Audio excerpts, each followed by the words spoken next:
तो hi guys and welcome back to super show. इस वाले वीडियो में मैं एक PUBG mobile game play test करने वाला हूँ इन्फिनिक्स के नोट 7 लाइट का। इससे पहले मैं इन्फिनिक्स के नोट 7 पर भी PUBG mobile game play test कर चुका हूँ। उसका पार्ट 1 का आपको लिंक अभी आई बटन पे राइट हैंड साइड कॉर्नर में दिख ही रहा होगा।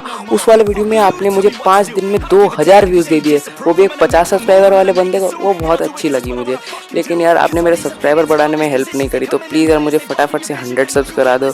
और मेरे इंस्टाग्राम की भी आईडी नीचे दिखती होगी, तो उधर भी जाके फॉलो वॉलो मार लेना। उधर भी मैं अच्छा खासा कंटेंट डालता रहता हूँ। तो अगर मैं इस फ़ोन के कुछ मेन स्पेसिफिकेशंस की हाइलाइट्स की बात करूँ तो स्क्रीन पे दिख रहे होंगे। इसमें आता है मीडियाटेक का Helio P22। कैमरास की बात करें 48+2+2 रियर में, और फ्रंट में आपको मिलता है 8 मेगापिक्सल पंच होल स्टाइल में। 5000 मिली एम्पायर की इसमें बड़ी बैटरी मिलती है, और ओवरऑल ये काफ़ी अच्छा पैकेज है अपने प्राइस के लिए। अगर मैं पबजी की बात करूँ तो मैक्सिमम सेटिंग्स अनलॉक्स है इसमें स्मूथ प्लस मीडियम और बैलेंस प्लस मीडियम। मैं इसमें अभी GFX टूल के साथ खेल रहा हूँ, और इसमें अभी अनलॉक हो रखा है GFX टूल के साथ स्मूथ प्लस हाई। तो काफ़ी अच्छा गेम प्ले निकल रहा है। और अगर इसके जायरोस्कोप की बात करूँ तो वो मैं इसके पार्ट 2 में कवर करूँगा, जायरोस्कोप और हीटिंग टेस्ट। तो आपको जो इन्फिनिक्स के नोट 7 है उसका जो पार्ट 2 था जायरोस्कोप और हीटिंग टेस्ट, आपको लिंक आई बटन पे दिख रहा होगा राइट हैंड साइड कॉर्नर पे, उसको क्लिक कर लीजिए।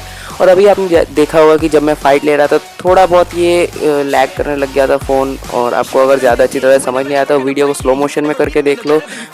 वो जो यूट्यूब में अगर आप फ़ोन पे देख रहे हो तो 3 डॉट होंगे, उन पे जाके देख लो तो आपको थोड़ा बहुत समझ आएगा कि ये फाइट्स में थोड़ी बहुत फ्रेम फ्रीजिंग हो जाती है। फिर अगर मैं इसमें बात करूँ तो इसकी बैटरी में किस तरह से हेल्प करती है, तो काफ़ी अच्छा खासा इसमें निकल जाता है गेम से। मतलब आप देर तक खेल सकते हैं। वैसे मैं रेकमेंड तो नहीं करूँगा क्योंकि ये गेमिंग सेंट्रिक डिवाइस नहीं है। एंड अगर आप इसमें लगभग 1 घंटे के आसपास खेलेंगे तो इसमें आपको लैग्स देखने को मिलेंगे। और इसके बाद अगर मैं बात कर दूं कि इसके डिस्प्ले के अगर टच के कोई इश्यूज़ है या नहीं, तो इसके डिस्प्ले में थोड़े बहुत आपको टच के इश्यूज़ मिलेंगे, जो कि लगभग हर बजट फ़ोन में ही होता है। तो इसको खैर कवर करना इतना इम्पॉर्टेंट भी नहीं था, लेकिन बजट फ़ोन्स में ये थोड़ी सी दिक्कत दिखती है। टच के इश्यूज़ जैसे कि मैं अभी स्क्रीन रिकॉर्डिंग कर रहा हूँ तब थोड़े से समझ में आते हैं कि कभी कभी जैसे मैं जब पीक का बटन दबाता हूँ तो वो दबता नहीं है। तो ऐसी इश्यूज़ थोड़ी बहुत आती रहती है बीच बीच में। ये काफ़ी इग्नोरेबल है। आपको 1 या 2 बार आप खेलोगे तो आपका हाथ इस पर बैठ जाएगा आराम से। इसके बाद अगर मैं बात करूं कि जब मैं अभी TPP ले रहा था, आपने देखा होगा कि 1 या 2 सेकंड के लिए गेम प्ले फ्रीज़ हो गया था। तो ये इसलिए हुआ था कि मैं ये वाला गेम प्ले बना रहा था। ये मेरा 3rd मैच था, लगातार मैं खेल रहा था, 1 घंटे से ज़्यादा हो चुका था। तो ये पहला लैग था, और ये तो कोई इंटेंस मैच के बीच में था नहीं।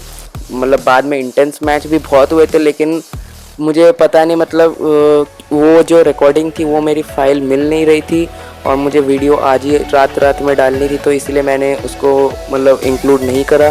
तो अब मैंने इतना ही गेम प्ले बनाया। और अगर आपको डिटेल में रिव्यू चाहिए और इसके जायरोस्कोप और हीटिंग टेस्ट का भी देखना है तो आप मेरे चैनल को सब्सक्राइब करके बेल आइकन को ऑल पे कर दो, ताकि इसी तरह के और मज़ेदार और एंटरटेनमेंट वाले भरे वाली वीडियो आपको हमेशा मिलते रहे। This is Sameer logging off from your super show.